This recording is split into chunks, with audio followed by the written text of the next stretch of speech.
Okay, today is May 28th and I got a message from my lawyer saying I need to call her urgently.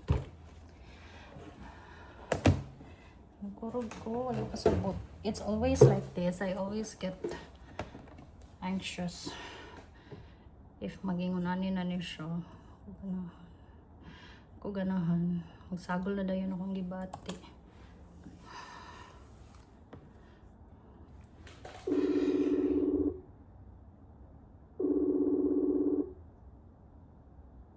Hello.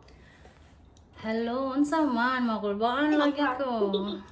I'm trying to recommend ka. Asa kong video? Sige. Ano ako talaga ka? Oh, ningon ko nimo pa parking pasud na ko ato sa compound. Unsay balita? Di ko ganahan na nakulbaan, nagkurog baya ko. Wait, akong basa haki. Bago lang siya naabot, Miss Val. Na ang decision. Sure ba? Ako sa gibasa, wait. Unsa man? Positive, negative. Wait, ako lang sa gibasa. Rote ma, miss. Okay. Wait. So, yeah, malakog basa. So, ningon si judge nga, Pabitin lagi.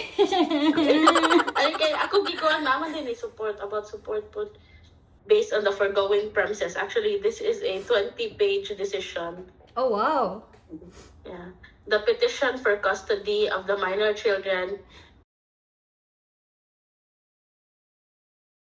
is hereby granted. Ako kinakon.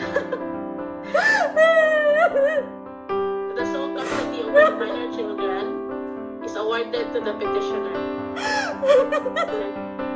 And then considering that the petitioner is currently abroad, the children's maternal grandmother is allowed to exercise provisional custody over the children. The respondent is directed to turn over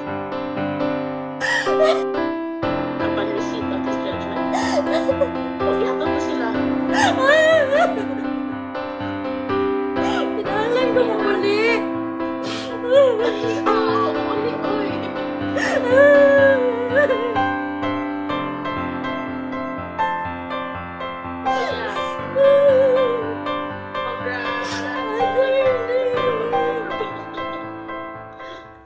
Nauna lang ko sa akong kaagi. As in. Yasan ako paglooman tanan.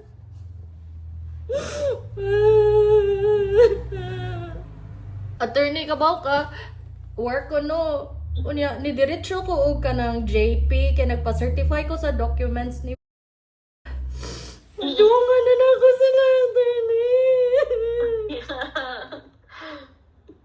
Wala mo, kompleto na git sila tanan. Attorney, ay, katay, ambot lang. Ay, thank you, Jude Lord. Nag-grant ang kaso May 21. May 21 ba yung mong anniversary ni? Ha? Eh, grabe kay kako. Basin kay ko ano. Kanang. Pero wala ba na nato gihisgot. Timing lang, Jude. I think sign din na ni Lord nga, Val. The same day you made the wrong decision, Val, is the same day I'm giving you your freedom, Val. Okay, mao ka sa day na tungod sa ana nga day no kay nakabuhat mo sa duha.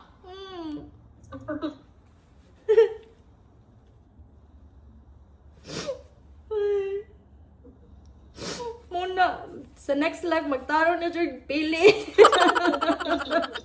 Para di na mabalik yan eh.